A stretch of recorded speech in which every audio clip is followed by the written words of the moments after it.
Financial Advisory Services. 안녕하세요. 오늘 여러분과 좀 깊게 파볼 주제는 바로 기업의 배당 정책 그리고 가족 지분 설계입니다. 보내주신 자료들 보면서 이게 좀 복잡해 보이지만 핵심을 짚어보면 어떨까 싶었어요. 네, 맞습니다. 이게 많은 대표님들이 실제로 고민하시는 부분이거든요. 그쵸. 회사는 크는데 세금은 늘고 또 자녀 증여 문제도 있고 하니까요.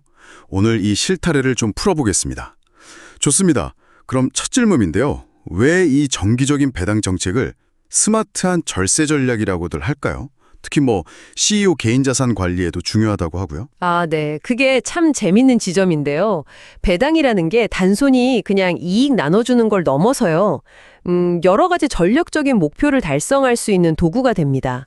자료에도 나와 있지만 일단 대표님 개인의 소득세 부담 이거 줄일 수 있고요. 네. 동시에 이제 자녀한테 합법적으로 자산을 넘겨줄 그 재원, 그걸 마련할 수도 있고 또 회사 안에 쌓여 있는 돈, 그 미처분 이익 잉여금이라고 하죠. 그것도 좀 효과적으로 관리하고 나아가서는 이제 회사 운영자금 조달의 어떤 안전판 역할까지도 할 수 있습니다.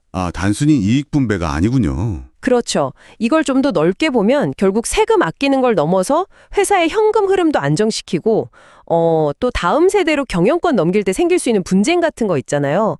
그런 소지를 미리 막는 어떻게 보면 굉장히 중요한 경영권 안정화 수단이 되는 셈이죠. 와, 그 세금 부담 줄인다는 게 구체적으로 좀 와닿는데요. 자료에 예시가 있던데 예를 들어서 그냥 급여로만 1억 2천만 원 받는 거랑 급여 1억에 배당 2천만 원 이렇게 설계하면 연간 한 450만 원 정도 세금이 줄어든다고요? 네, 맞아요. 그 계산이 나오죠. 이게 액수가 커지면 차이는 더 벌어지고요. 꽤 크네요, 정말. 있잖아요.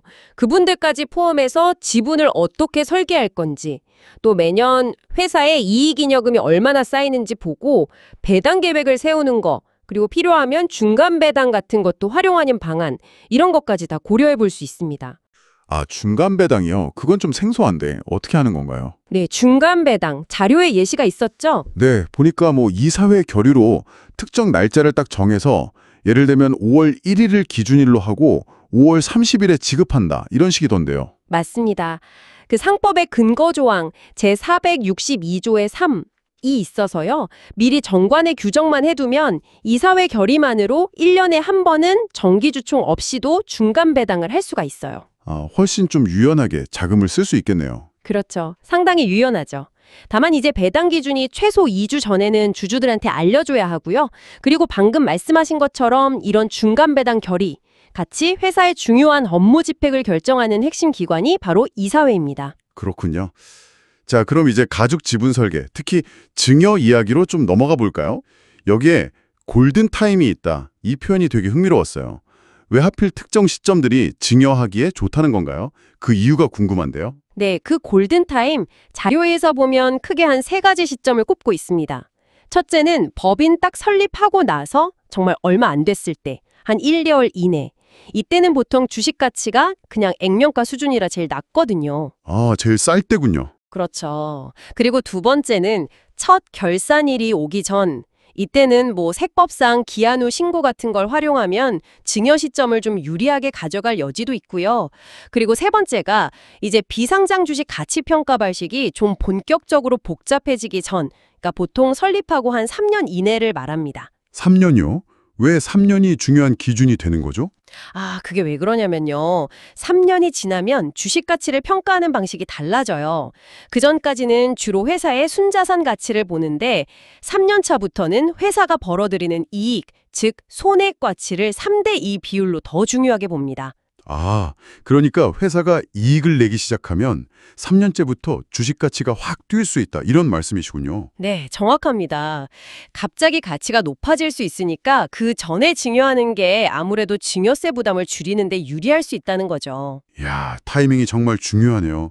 그럼 증여를 했다면 세금 신고 기한도 절 지켜야 할 텐데 이거 혹시 놓치면 불이익이 큰가요? 네, 중요하죠. 증여세는 증여받은 날이 속한 달의 말일부터 3개월 안에 신고하고 납부까지 끝내야 합니다.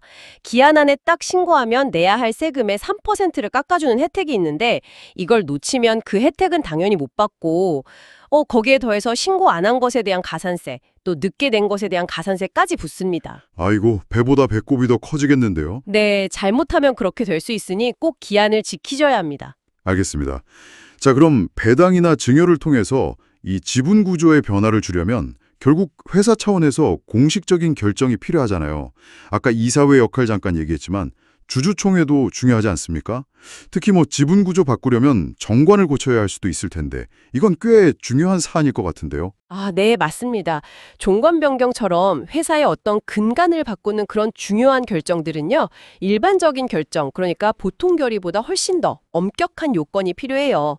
이걸 특별 결의라고 하는데요. 출석한 주주 의결권의 3분의 2 이상, 그리고 동시에 전체 발행 주식 총수의 3분의 1 이상이 찬성해야 통과됩니다. 아, 요건이 훨씬 까다롭군요. 네, 그렇죠. 반면에 일반적인 재무제표 승인 같은 건 보통 결의, 즉 출석한 주주의 과반수 찬성, 그리고 전체 주식수의 4분의 1 이상 찬성으로 가능하고요.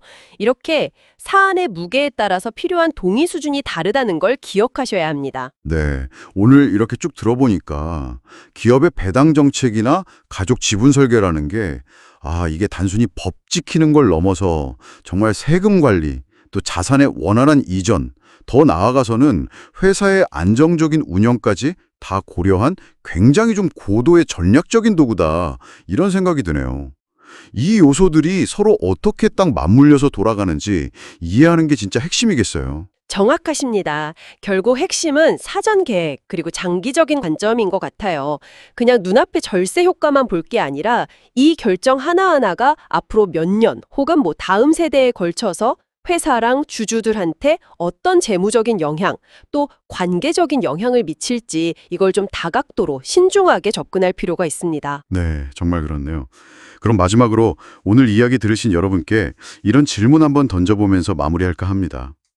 이런 재무적이고 법적인 구조 설계가 단기적인 이익을 넘어서 장기적으로 봤을 때 여러분 기업의 문화나 혹은 가족 간의 관계, 더 나아가서는 그 기업의 핵심 가치에 과연 어떤 영향을 미칠 수 있을까요?